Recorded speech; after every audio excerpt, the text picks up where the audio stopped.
Ce soir, soirée pizza. Bonjour à toutes et à tous et bienvenue dans ce 4e épisode de Soirée Pizza, une émission où avec un ou deux invités, nous discutons d'un sujet sympa autour d'une belle pizza. Aujourd'hui, nous parlons du film Beaumarchais l'Insolent, réalisé par Édouard Molinaro et adapté de l'œuvre originale de Sacha Guitry. Et pour en parler aujourd'hui, elle est passée maîtresse dans l'art de jouer la tragédie et la comédie. Elle n'a pas de nom à particules, mais elle sait capter l'attention de son auditoire. Bienvenue Solène. Bonjour. Alors comment ça va ? Écoute, ça va très très bien. Très contente de parler de ce merveilleux film. En tout cas, merci d'avoir accepté mon invitation pour aujourd'hui et d'avoir choisi ce film évidemment très intéressant dont on va parler. Eh bien, il est temps de commencer avec le « Oui, c'est pourquoi ». Ah, je vous attendais. Allez, en place, on va commencer de suite le bazar. Solène, est-ce que tu pourrais nous dire pourquoi tu as choisi ce film déjà et surtout comment tu l'as découvert ? Alors, je l'ai découvert grâce à mon papa qui aime beaucoup ce genre de film, donc des films français assez vieux et assez théâtral. Et du coup, j'ai choisi ce film parce que je trouve que c'est un très très beau film, que l'image est déjà magnifique à regarder et que ça raconte une belle histoire, étant donné que ça parle de Beaumarchais. Ok. Pour ceux qui n'ont pas vu le film, est-ce que tu pourrais résumer un peu Beaumarchais l'Insolent ? Alors, Beaumarchais l'Insolent, c'est un homme qui autrefois était horloger et qui en fait a réussi à monter petit à petit et à atteindre la haute société. Et en fait ça parle de son histoire parce que il est écrivain et il écrit du coup des pièces de théâtre dont Le mariage de Figaro, une pièce de théâtre très très connue et très appréciée je pense. Et en fait il écrivait ce genre de pièces de théâtre, sauf que en réalité, c'était une réelle critique de la société et du gouvernement à cette époque-là. Et donc, forcément, il lui arrive beaucoup de soucis par rapport à ça. Voilà. Ok, donc pour ceux qui ne l'auraient pas compris encore, Beaumarchais est un personnage historique qui a vraiment existé, qui évidemment a fait le mariage de Figaro et juste avant qui avait fait du coup le barbier de Séville.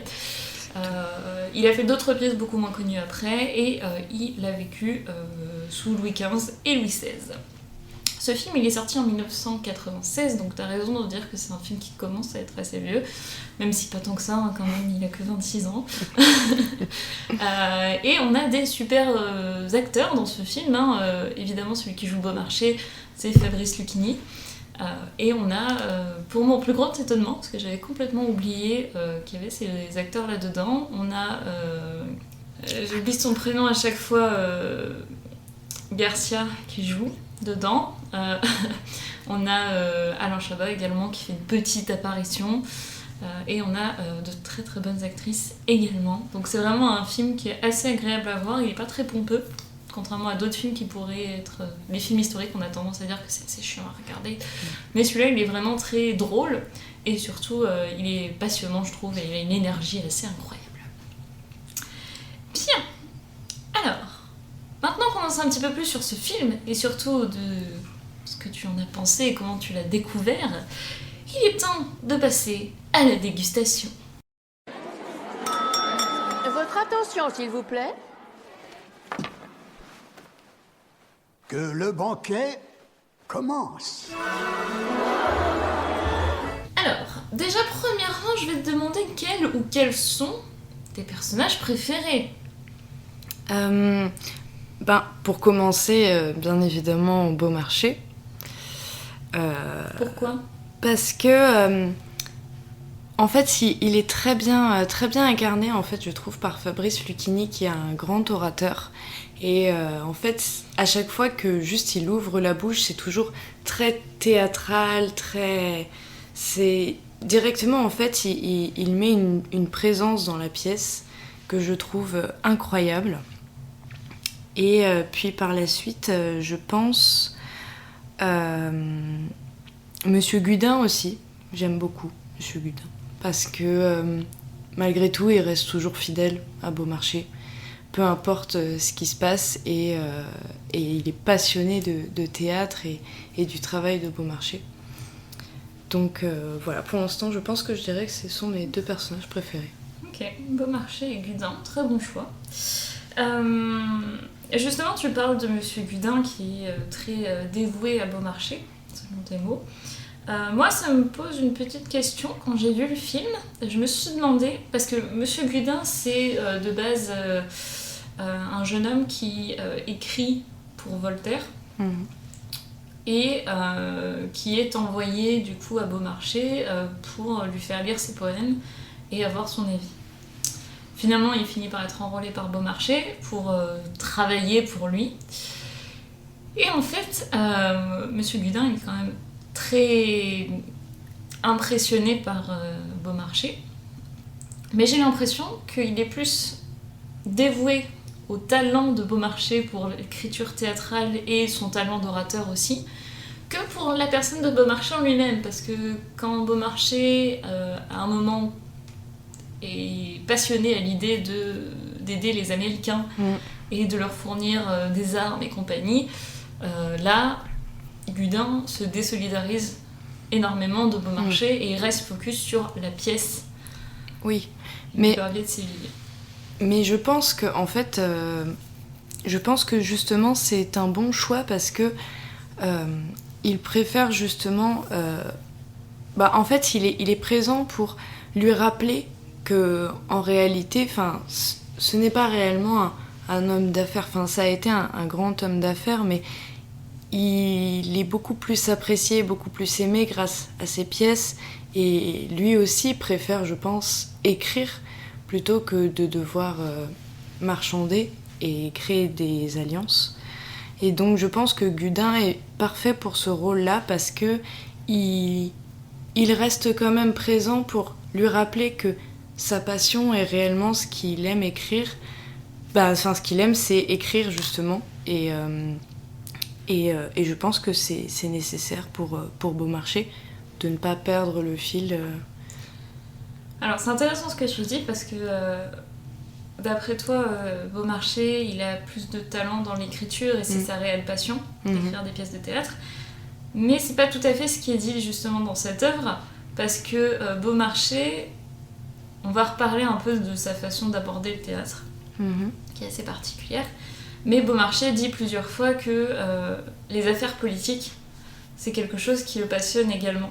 Ah ouais ? Beaucoup, ouais. Ouais, du coup, il y a pas mal de passages où Beaumarchais, en fait, il met en avant son intérêt pour tout ce qui est politique et surtout tout ce qui est...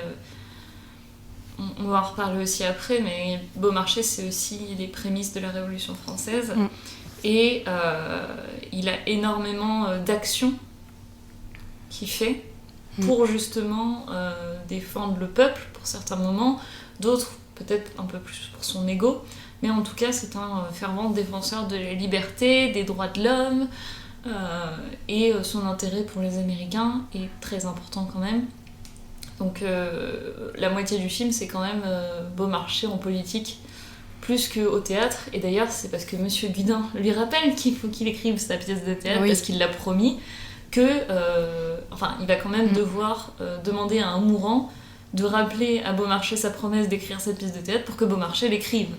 Oui, donc... mais justement, c'est pour ça, je pense que Gudin est un petit peu son ange gardien en soi, parce que, en fait, certes, Beaumarchais, je pense, a été bien évidemment un homme politique très important qui a fait beaucoup de choses. Cependant, je pense quand même que Beaumarchais, avant d'être un homme politique, est surtout un grand écrivain.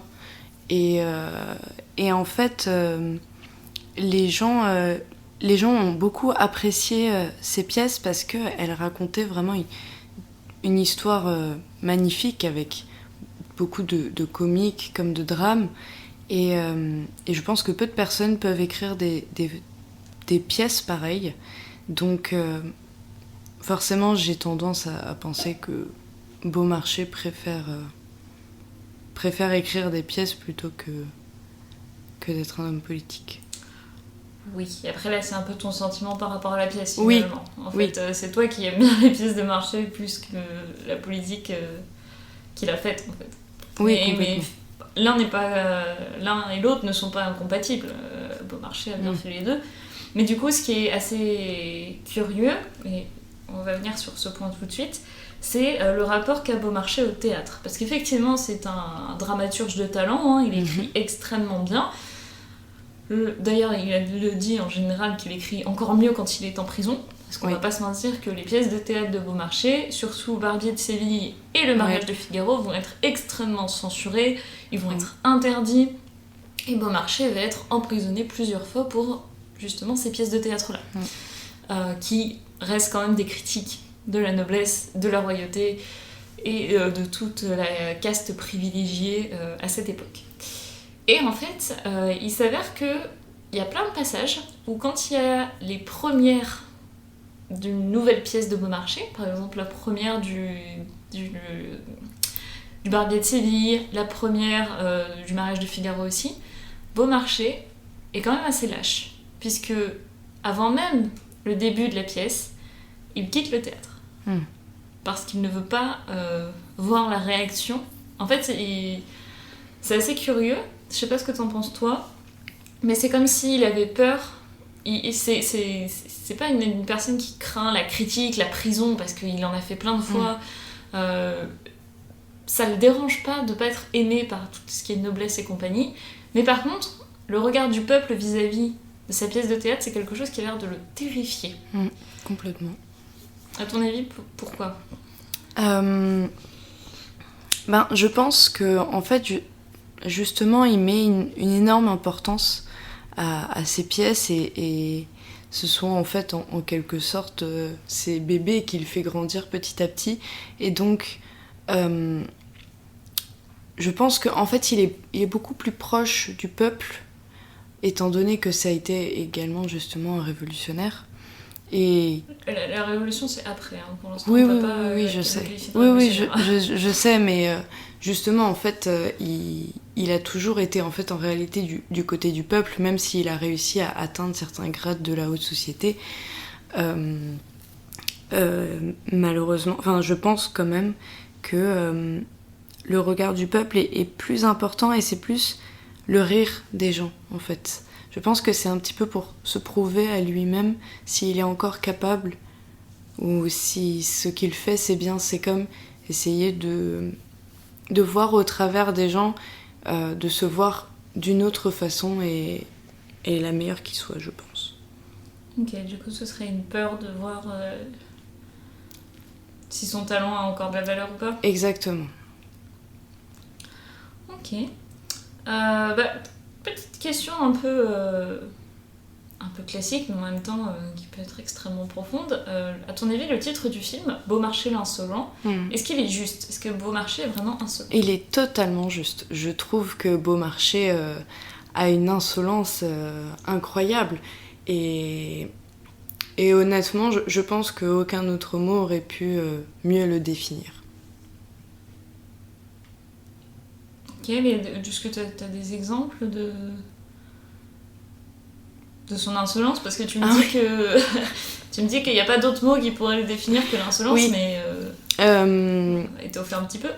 Bien, en fait, dans beaucoup de scènes, il est toujours très très insolent face à justement le gouvernement ou à la justice, notamment pendant son procès, où il a une insolence qui est tellement belle, je trouve, parce que c'est vraiment en fait c'est vraiment fait de façon très très théâtrale et donc ça rajoute encore plus dans l'insolence et en fait pendant ce procès il fait face du coup à Monsieur de la Blache, qui est un homme justement de la haute société et en fait finalement c'est lui qu'on accuse et il réussit par son insolence, par justement son acte théâtral en fait à retourner la situation et finalement à limite en faire le procès de Monsieur de la Blache et finalement à gagner son procès, si je puis dire. Alors justement, ce petit passage du procès de Beaumarchais, en fait, dans l'histoire, dans le film, c'est extrêmement raccourci, hein, mais du coup, c'est ce qu'on appelle le procès et l'affaire Guzman, où en fait, ça parle de quelqu'un qui est très haut placé et en fait qui reçoit des pots de vin de façon assez régulière, et Beaumarchais va essayer de plus ou moins montrer que justement la justice est corrompue, mais ça va être une affaire qui va durer sur plusieurs années. Beaumarchais va être emprisonné plusieurs fois à cause de ça. Là, c'est vrai que dans le film, on voit juste le moment où il est devant la cour l'accuse, et lui, oui. Quand on lui demande est-ce que vous avez quelque chose à dire, il répond tout, parce que vous regardez dans vos papiers là, vous dites ce que vous voulez bien dire, mais moi j'ai bien d'autres choses à raconter. Et c'est là où effectivement il capte son auditoire, qui fait toute une belle tirade, et qu'à la suite de ça, il perd quand même tous ses privilèges, hein. Il faut savoir que dans le film aussi, c'est vrai. Il perd ses privilèges, interdiction de faire sa pièce, il perd tous ses droits. Et d'ailleurs, c'est à la suite de ça que Louis XV va décider de faire de lui son agent secret. Donc voilà, mais du coup, oui, c'est un insolent, pas de doute là-dessus. Pas de doute, aucun doute. Ok.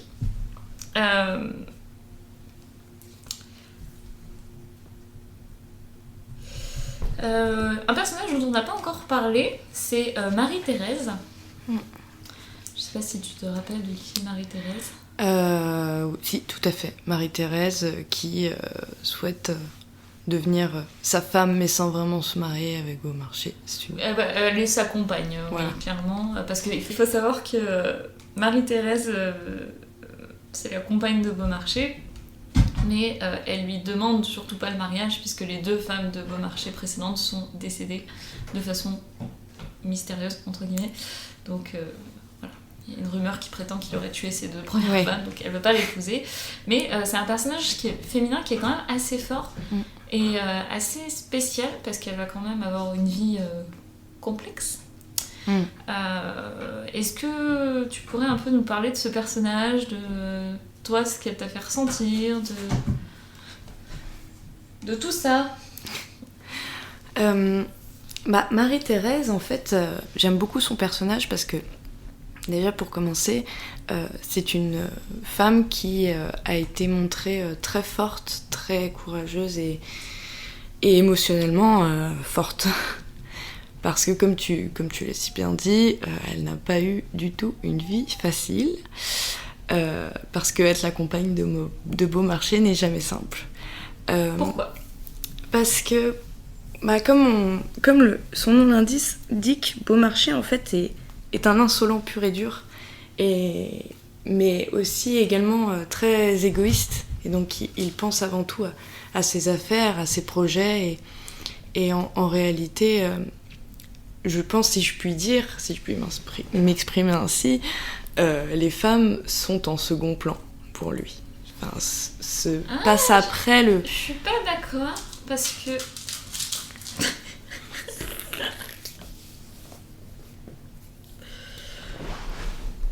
Alors, si vous entendez des petits bruits suspects, c'est mon chat qui ne sait pas rester en place.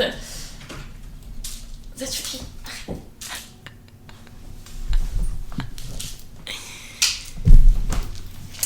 Bien, tu disais. Oui, non, je disais.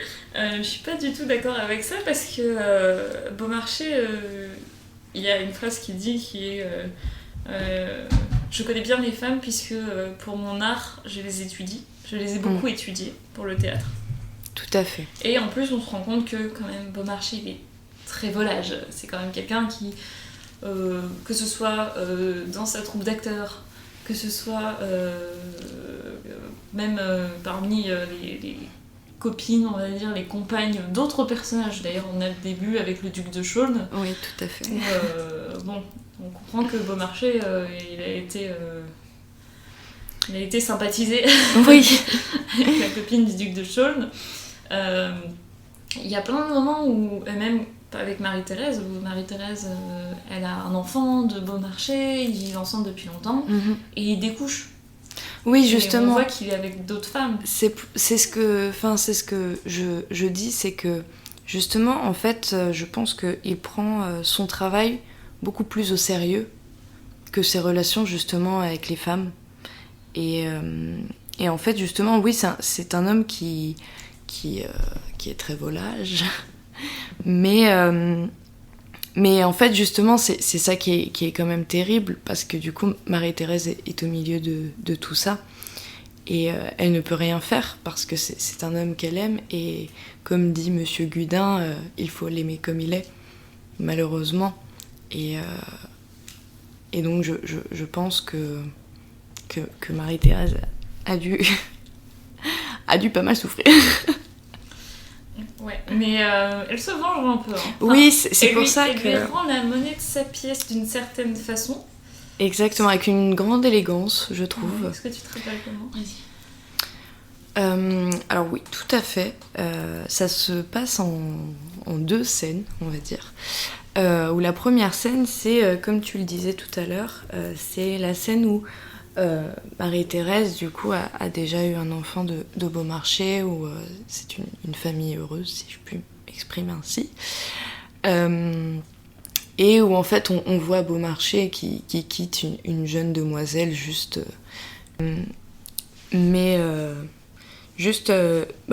du coup, en fait, il quitte cette femme, d'ailleurs, qui est une des femmes qu'il a repérée comme peut-être futur chérubin, pour jouer dans sa fameuse pièce, justement, Le mariage de Figaro, qui quitte cette femme et qui retrouve, du coup, Marie-Thérèse dans la chambre, et qui lui dit qu'il sait qu'elle ne dort pas, et que ça n'a aucune importance. Et que, ce qui se passe, voilà, ce qui se passe avec les autres femmes, et qu'il lui prie de rester malgré tout à ses côtés, même si c'est compliqué. Et Marie-Thérèse lui rend bien l'appareil, parce que le lendemain, c'est pas le lendemain, c'est quelques temps après. Quelques temps après, finalement, elle couche avec Monsieur Gudin, du coup l'associé, l'ange gardien, soi-disant, de Beaumarchais. Et lorsque Beaumarchais revient donc d'un énième adultère, il découvre donc Monsieur Gudin dans son lit à côté de sa femme, et elle lui répond très délicatement, avec douceur. Elle lui fait un grand sourire d'ailleurs. Oui, et vraiment incroyable. Et elle lui dit, mais tu sais bien que ça n'a aucune importance. Et je trouve que c'est une très belle scène. Ah, d'ailleurs, lui-même comprend que, effectivement, il a été bête. Parce Exactement. qu'il dit, il acquiesce, tu vois, il dit, c'est vrai. Oui. Il s'est fait avoir. Donc voilà. Un truc qui est assez... qui m'a beaucoup étonnée dans le film, et j'avais oublié que c'était comme ça, c'est les finances de Beaumarchais. Moi, ça me fait beaucoup rire, parce que Beaumarchais, t'as l'impression qu'il a toujours beaucoup d'argent, parce qu'il achète des grandes maisons, il crée sa compagnie, il propose au roi de payer 1 million d'avance pour aider les Américains. Il y a plein de trucs comme ça où il fait vraiment démonstration de son argent. Oui. Il a acheté sa particule de Beaumarchais, et pourtant il a également l'air d'être toujours ruiné, parce qu'il perd ses procès, il perd tout normalement. C'est vrai. À un moment avec les Américains encore, finalement il a tout financé tout seul, et il s'attendait à recevoir des denrées américaines pour faire du commerce. C'est vrai, on ne sait pas d'où vient cet argent, en fait. Et en fait, voilà, et il reçoit rien des Américains, donc techniquement il a plus d'argent, puisqu'il a tout dépensé pour eux. Il se rend compte qu'il s'est fait avoir. Ouais. Il y a plein de moments comme ça où Ou même lorsque il découvre que sa troupe ne lui verse plus un rond pour jouer sa et même pièce. ça, c'est Monsieur Gudin qui Ouais. lui dit, tu vois, lui, il est pas du tout au courant de ses finances, il a l'air d'être complètement à côté de la plaque, mais pourtant, il arrive quand même à financer plus ou moins tous ses projets. Hein. Oui, c'est vrai. Donc c'est assez impressionnant, et je me demande est-ce que c'est pas lié aussi, parce que Beaumarchais, son insolence aussi, je trouve, qui est moins montrée, mais qui est quand même bien présente, c'est le fait que Beaumarchais, c'est quand même quelqu'un qui, certes, essaye de défendre les intérêts du peuple, critique énormément la monarchie, la noblesse et compagnie, mais il a acheté sa particule, Oui. donc c'est un de Beaumarchais, et il a des amis quand même extrêmement haut placés, et de tous les styles, hein. L'abbé qui est quand même à la cour du roi, qui est en plus un ecclésiastique. Le prince. Et voilà, le prince de Conti qui est le cousin de Louis XV. Tout à fait. Même à un moment, il y a le frère du roi Louis XVI qui lui propose de venir jouer sa pièce dans son théâtre en lui disant que de toute façon, Beaumarchais n'a pas à craindre la censure puisque ils protégeront tous les trois sa pièce de théâtre. Oui. Donc c'est quelqu'un qui est quand même très bien entouré. Même les rois, ils essayent de l'avoir un peu dans sa poche. C'est-à-dire que Louis XV en fait son agent secret pour éviter à Beaumarchais de tout perdre. Donc, parce que sinon... voilà. Oui. Et donc c'est quand même... c'est vrai que cet c'est assez argent... contradictoire. On sait pas d'où... Non mais même sans l'argent, c'est-à-dire qu'il critique quand même la noblesse.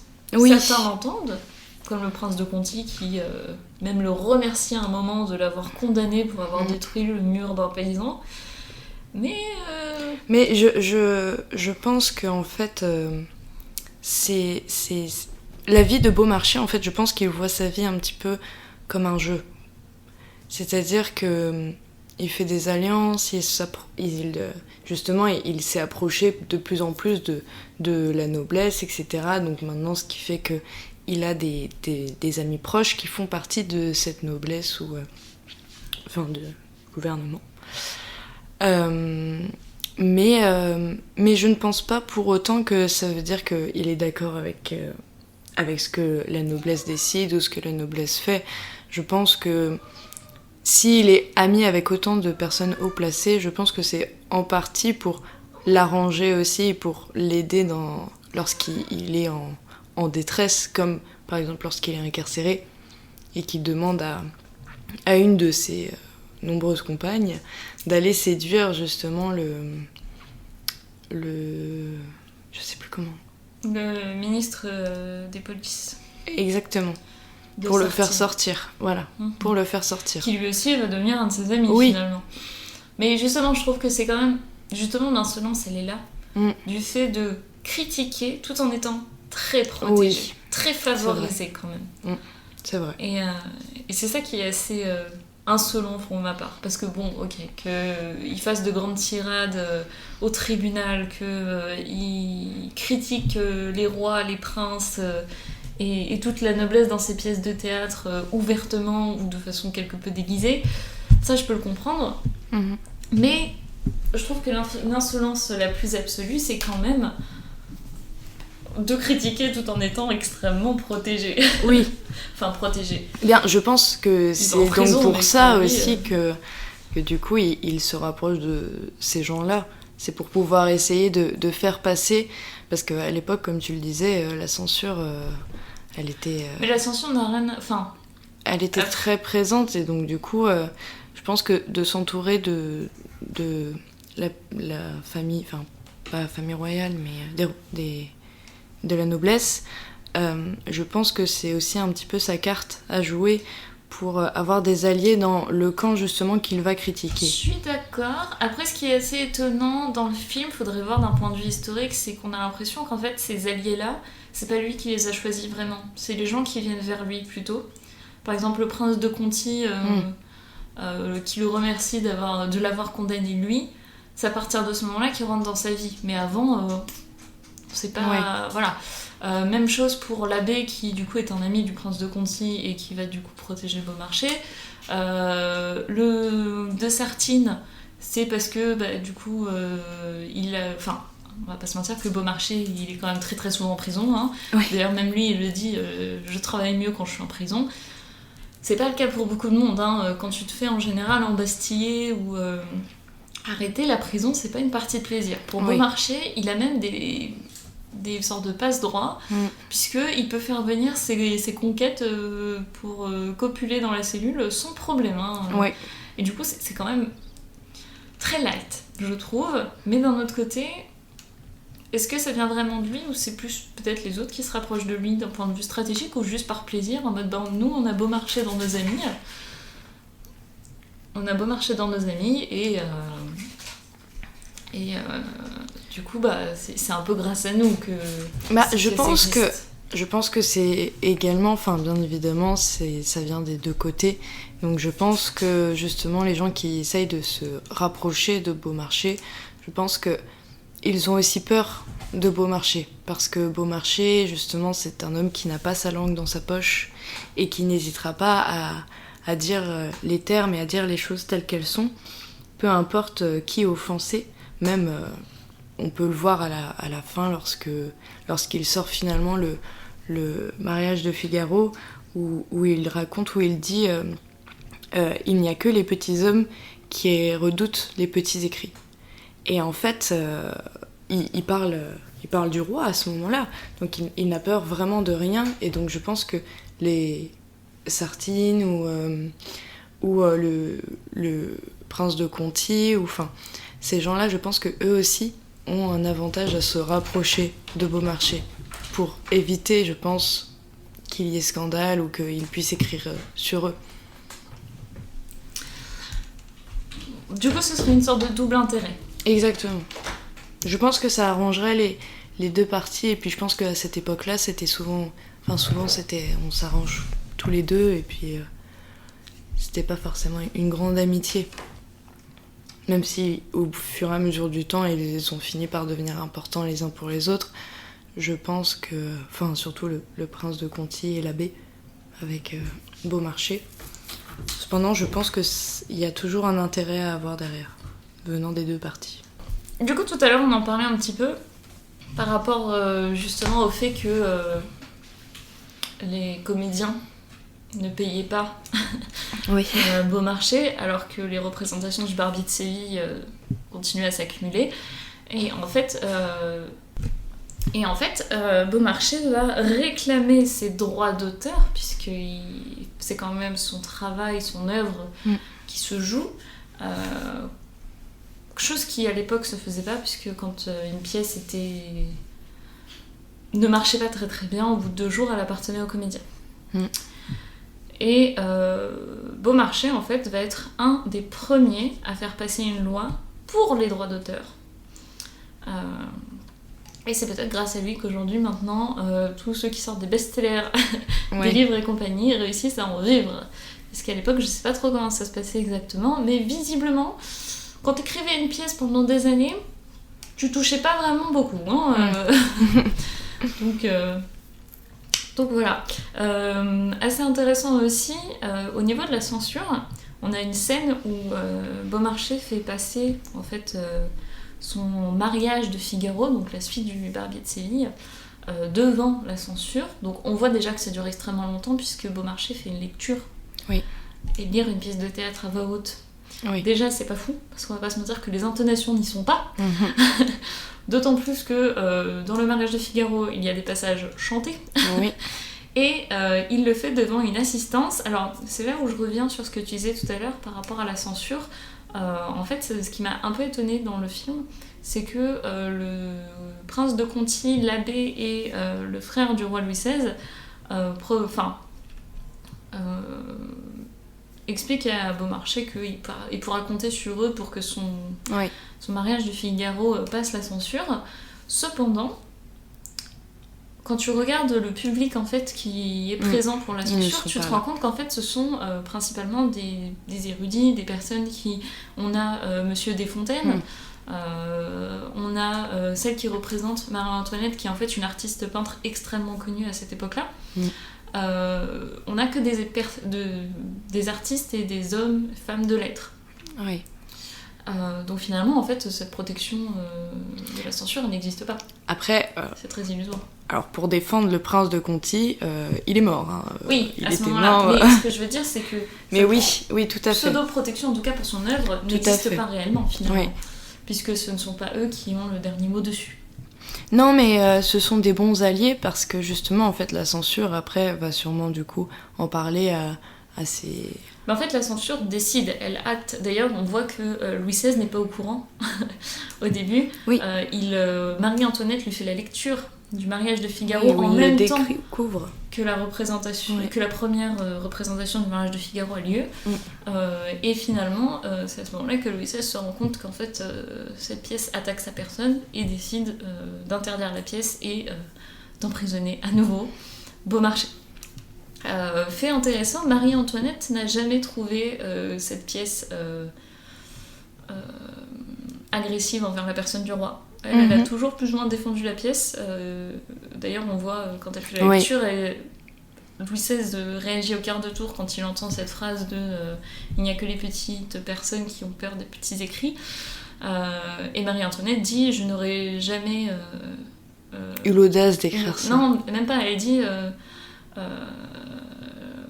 que c'est... Enfin, je me souviens plus de la tournure de phrase, mais elle dit vraiment quelque chose comme je n'aurais jamais su écrire quelque chose de si merveilleux ou quelque chose comme ça. Oui. Et en fait, oui, Marie-Antoinette va complètement défendre Beaumarchais sur ça.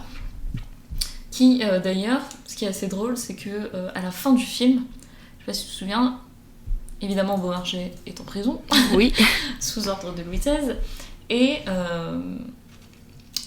Louis XVI décide que la punition est levée, c'est terminé, et Beaumarchais ne veut pas sortir. Est-ce que tu te rappelles quelles étaient les conditions pour que Beaumarchais accepte de quitter sa prison ? Alors, si je me souviens bien, c'était bien évidemment d'accepter de faire rejouer sa pièce.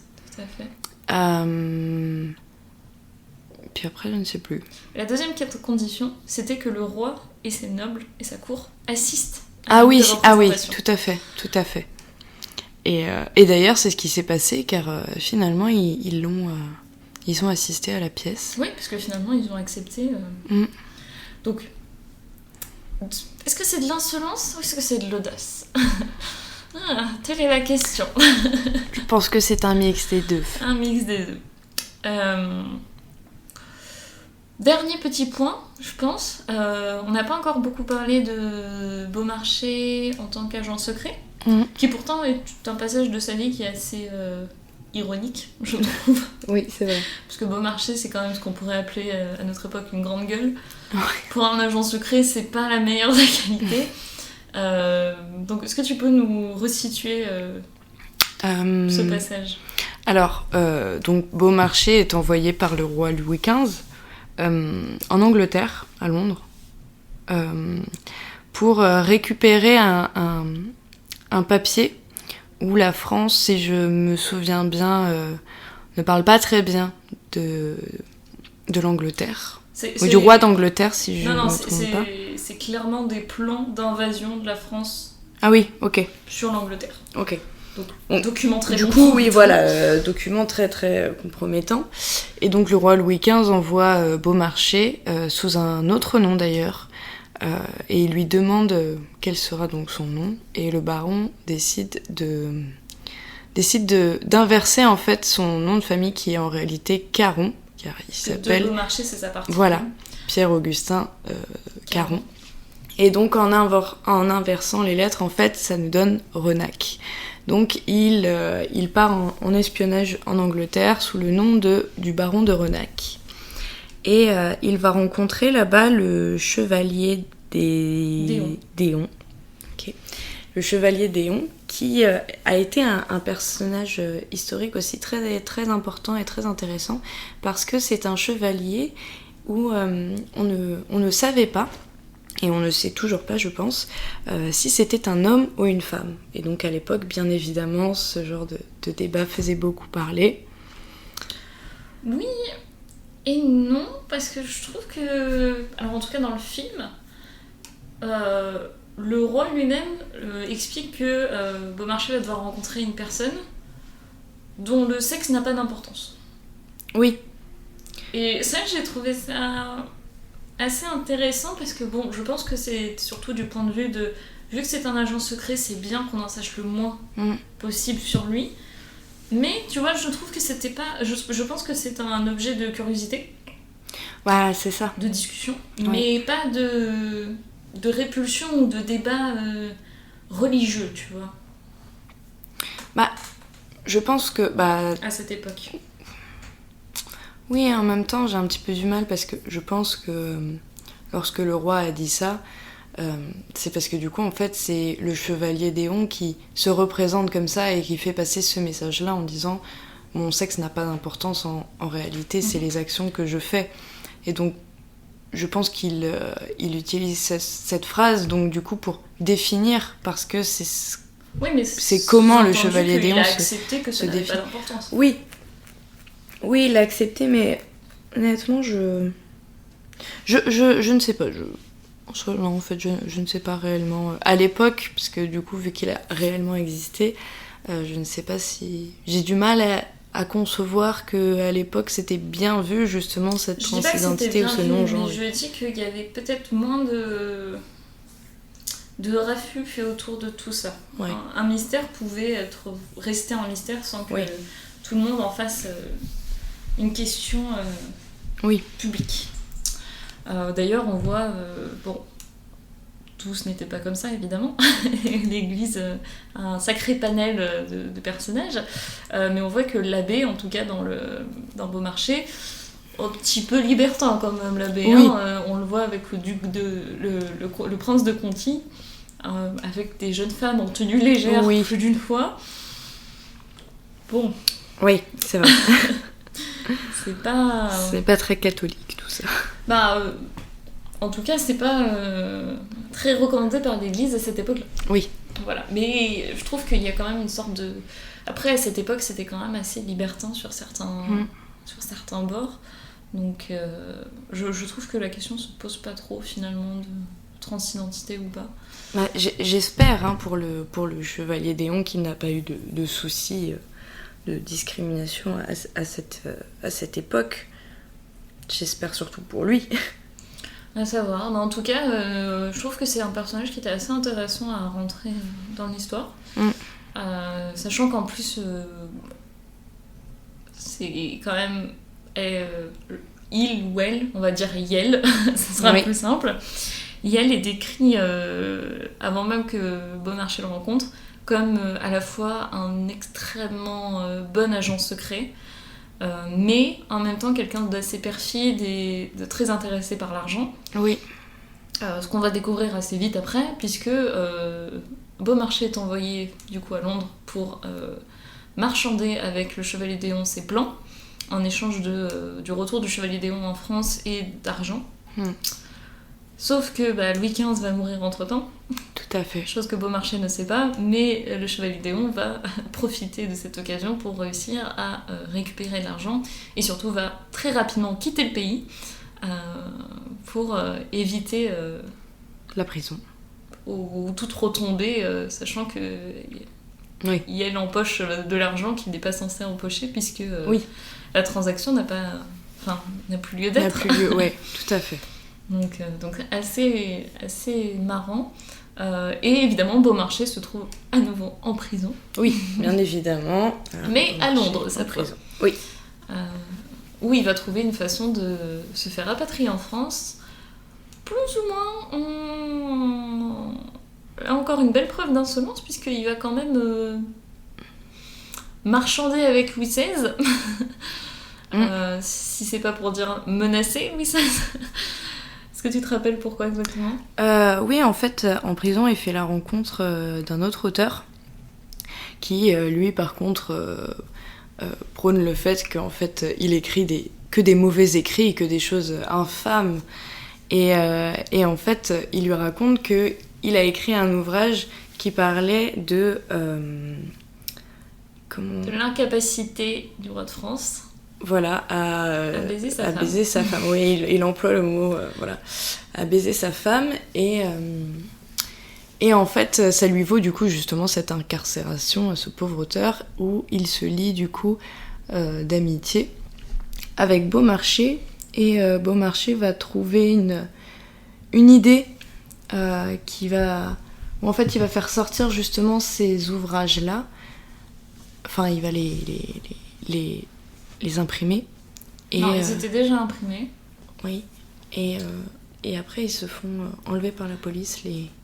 Oui, en fait, Beaumarchais est en lien avec un ancien Français qui les a accueillis à Londres quand ils sont arrivés, qui s'appelle William, qui aussi est un haut fonctionnaire de Londres maintenant, et qui va l'aider à récupérer le manuscrit original en français et en anglais, et détruire tous les papiers. Et Beaumarchais, une fois qu'il aura l'original entre les mains, va dire au roi de France, moi j'ai l'original, donc rapatriez-moi en France si vous voulez le récupérer et que personne ne lise ce torchon un jour. C'est ça. Voilà. D'où la phrase aussi dans sa pièce de théâtre qu'il n'y a que les petits hommes qui craignent les petits écrits, puisque c'était un petit écrit sur le roi Louis XVI. Oui. Et c'est pour ça que Louis XVI démarre au quart de tour quand il entend cette phrase. Mais en tout cas, c'est bien vu par Beaumarchais, puisqu'il réussit à se faire extrader de Londres. Il force le roi de France à écrire au roi d'Angleterre, au roi George, alors que la France et l'Angleterre ne se sont jamais aimés, qu'ils sont en conflit permanent. Oui. C'est du culot, hein. Oui, franchement, c'est un insolent, c'est dans ses veines. Tout à fait. Alors, est-ce que tu as encore quelque chose à dire sur ce film ? C'est un excellent film, et je vous le conseille, parce que déjà, ça vous apprend un petit peu l'histoire de Beaumarchais, qui est quelqu'un qui est très connu pour justement ses ouvrages et plus tard ses actes révolutionnaires. C'est un film très drôle et avec de très très bons acteurs. Voilà. Ok. Sachant que je reviens là-dessus, ces actes révolutionnaires, il faut savoir qu'une fois que la révolution a éclaté, Beaumarchais il n'était plus tellement du côté des révolutionnaires. Hein. Au moment de la prise de la Bastille, par exemple, il a hébergé un soldat blessé du coup de la garde française, et surtout il est allé à la Bastille pour essayer de sauver tous les écrits qu'il y avait pendant que le peuple était en train de la brûler. Donc il était plus tellement du côté des révolutionnaires à ce moment-là. Oui. C'est vraiment ces critiques et ces révoltes au tribunal et qui ont lancé en fait un petit peu le mouvement. Tout à fait. Lui et d'autres personnages évidemment, mais en tout cas il a fait partie des premiers à lancer cette révolution française. Tout à fait. Très bien. Eh bien, si quelqu'un a encore quelque chose à dire sur ce film, qu'il le dise ou se taise jusqu'à l'édition. Non, tout va bien ? Tout va bien. Très bien. Eh bien, dans ce cas, c'est l'heure de payer l'édition. Ah, oh, the bill is very, hein. Quand on n'a pas les moyens, on pique-nique. Il est de tradition dans ce podcast de faire payer l'édition à l'invité à la fin pour finir en beauté. Mais comment payer l'édition, vas-tu me demander ? Ouais. Eh bien en fait c'est très simple, je vais te donner une citation et tu vas devoir deviner de qui elle est. Il y a 10 citations, si tu réussis tu gagnes 1 point par réponse. Ton score final sera ajouté au tableau de mes invités et à la fin de la saison, nous célébrerons un vainqueur. Ok ? C'est parti ? Je suis prête. Parfait. Tu n'as pas le droit à tes notes. Même c'est de la triche. Juste le nom des personnages. Oui, mais Alors, première citation. Il ne me reste qu'une arme, celle de mes ennemis, la corruption. Beaumarchais, bien évidemment. Très bien. Il ne me reste plus qu'une arme, celle de mes ennemis. La corruption. Deuxième citation. Il ne me connaît pas, mais je sais qu'il m'attend. Marie-Thérèse. Monsieur de Beaumarchais est chez lui ? Pardon, madame, mais qui êtes-vous ? Il ne me connaît pas, mais je crois qu'il m'attend. Impeccable. Troisième citation. Et voilà, oubliez le mariage de Figaro, oubliez la promesse au prince de Conti, Rodrigue Hortalès se lance dans le commerce. Il n'écrira jamais cette pièce. Monsieur Gudin, bien évidemment. Impeccable. Et voilà. Oubliez le mariage de Figaro. Oubliez la promesse au prince de Conti. Rodrigue Hortalès se lance dans le commerce. J'ai été stupide. Il n'écrira jamais cette pièce. Citation suivante. On peut mourir partout et vous allez mourir.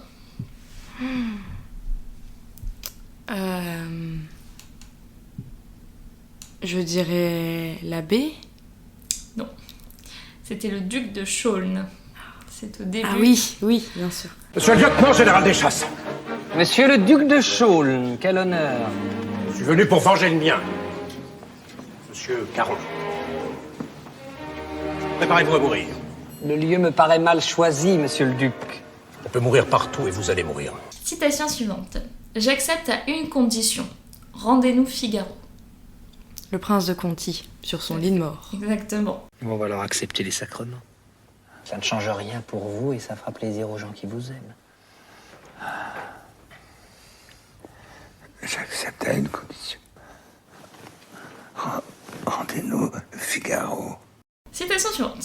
Allez, courage. Après tout, ce n'est pas votre vie qui dépend de cette pièce. L'abbé. Exact. Allez, courage. Après tout, ce n'est pas votre vie qui dépend de cette pièce. Vous avez raison. C'est beaucoup plus que ça. Monsieur Gudin, j'attends toujours votre poème. Beaumarchais. Non. Je ne sais pas. C'est Marion, une des conquêtes de Beaumarchais qui d'ailleurs lui rend visite en prison et à qui Beaumarchais avait envoyé oui, tout à Monsieur fait. Gudin raconter son poème au tout début du film. C'est vrai. Monsieur Gudin, j'attends toujours votre poème. Citation suivante. Et la poule, c'était moi. Beaumarchais. Évidemment. Oui, monsieur, c'est ce qu'elle a dit. Qu'a-t-elle ajouté? Nous avons l'art de plumer la poule sans la faire crier. Et la poule, messieurs, la poule, c'était moi. Citation suivante. Un voyage imprévu pour me soustraire à un voyage imprévu pour me soustraire à une terrible vengeance. Serviteur. Le prince d'Éon. Et pas prince. Le chevalier d'Éon. Ouais. Pardon. Un voyage imprévu pour me soustraire à une terrible vengeance. Serviteur. Et dernière citation. Et alors, monsieur de Beaumarchais, on me dit que vous n'êtes pas satisfait de vos amis américains. Franklin Roosevelt. C'est pas Roosevelt. Benjamin Franklin. Franklin, oui. Monsieur l'ambassadeur. Venez, approchez. Et alors, monsieur de Beaumarchais, on me dit que vous n'êtes pas satisfait de vos amis américains? Franklin, oui, c'est pas oui. Très bien, Eva, du coup, tu as 1, 2, 3... J'ai 8. 4, 5, 6, 7, 8. Tout à fait, tu as 8 points pour l'instant. Du coup, ce sera ajouté au tableau des scores.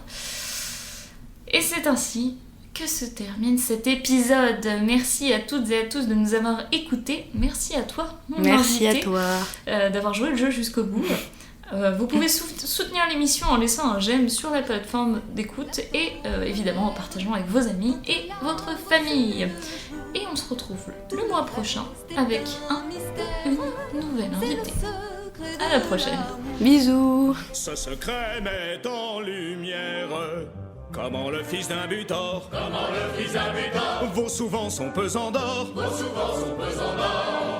par le sort de la naissance. L'un est roi, l'autre est berger. Le hasard fit leur distance. L'esprit seul peut tout changer.